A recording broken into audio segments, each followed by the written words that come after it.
Hi friends, welcome back to Liya's kitchen. ഇന്ന് നല്ല അടിപൊളിയായിട്ടുള്ളൊരു ഡ്രിങ്കിൻ്റെ recipe ആയിട്ടാട്ടോ വന്നത്. അപ്പോൾ വിശപ്പും ദാഹവും ഒക്കെ തന്നെ ഒരുമിച്ച് മാറുന്ന അടിപൊളിയായിട്ടുള്ള ഹെൽത്തി ആയിട്ടുള്ളൊരു ഡ്രിങ്കാണ്. അപ്പോൾ നമുക്കിതെങ്ങനെയാണ് തയ്യാറാക്കണമെന്ന് നോക്കാം. അപ്പോൾ അതിനായിട്ട് ഞാനിവിടെ 1/2 ലിറ്റർ പാലെടുത്തിട്ടുണ്ട്. അതിലേക്ക് ഞാൻ 1/2 ലിറ്റർ വെള്ളം കൂടെ ചേർക്കുന്നുണ്ട്. എന്നിട്ട് നമുക്ക് സ്റ്റൗവിൽ വെച്ചിട്ട് ഇതൊന്ന് ചൂടാക്കിയെടുക്കാം.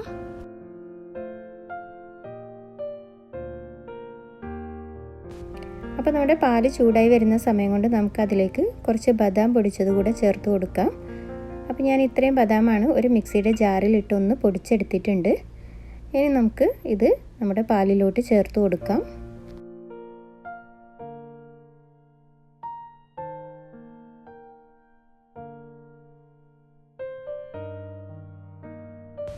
ഇനി നമുക്ക് മധുരത്തിന് ആവശ്യമായിട്ടുള്ള പഞ്ചസാര കൂടെ ഇതിലേക്ക് ചേർത്ത് കൊടുക്കാം.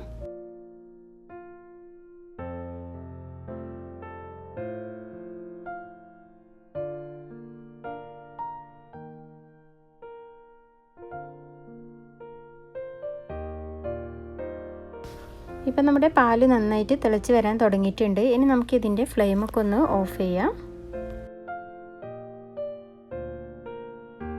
ഇനി നമ്മൾ ഇതിലോട്ട് ചേർക്കുന്നത് കസ്റ്റർഡ് പൗഡറാണ്. അപ്പം ഞാൻ വലിയ 2 സ്പൂണിന് കസ്റ്റർഡ് പൗഡർ എടുത്തിട്ടുണ്ട്.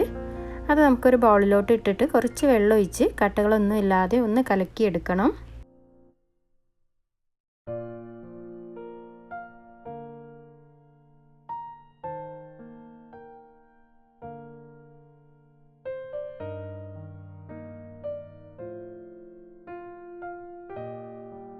ഇനി നമുക്ക് ഇതിനെ പാലിലോട്ട് ഒഴിച്ചു കൊടുക്കാം. എന്നിട്ട് ഒന്നുകൂടെ പാല് നന്നായിട്ട് തിളപ്പിച്ചെടുക്കാം.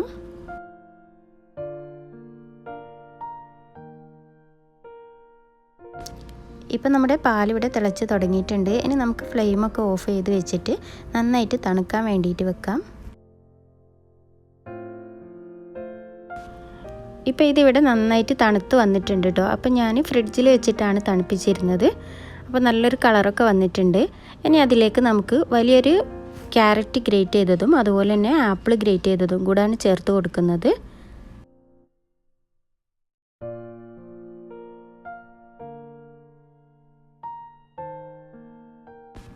ഇനി ഇതിലേക്ക് കുതിർത്ത് വെച്ചിരിക്കുന്ന കസ്കസാണ് ചേർത്ത് കൊടുത്തത്. ഇനി നമ്മൾ ഐസ് ക്യൂബാണ് ചേർത്ത് കൊടുത്തത്. അപ്പോൾ നിങ്ങൾക്ക് എത്രത്തോളം തണുപ്പ് വേണോ അത്രത്തോളം ചേർത്ത് കൊടുക്കുക കേട്ടോ. അപ്പോൾ നമ്മുടെ അടിപൊളിയായിട്ടുള്ള ഡ്രിങ്ക് ഇവിടെ റെഡി ആയിട്ടുണ്ട്. അപ്പോൾ തീർച്ചയായിട്ടും നിങ്ങളെല്ലാവരും ഒന്ന് ഉണ്ടാക്കി നോക്കണം. അടിപൊളിയാണ്, അതുപോലെ തന്നെ ഹെൽത്തിയാണ്. അപ്പോൾ എൻ്റെ വീഡിയോ നിങ്ങൾക്ക് ഇഷ്ടമായിട്ടുണ്ടെങ്കിൽ ലൈക്ക് ചെയ്യാനും കമൻറ്റ് ചെയ്യാനും ഒന്നും മറക്കരുത്. അതുപോലെ തന്നെ ചാനൽ ആരെങ്കിലും ആദ്യമായിട്ട് കാണുന്നവരുണ്ടെങ്കിൽ ഒന്ന് സബ്സ്ക്രൈബ് കൂടെ ചെയ്തേക്കണം കേട്ടോ. അപ്പോൾ മറ്റൊരു പുത്തൻ റെസിപ്പിയുമായി കാണുന്നത് വരേക്കും ബൈ.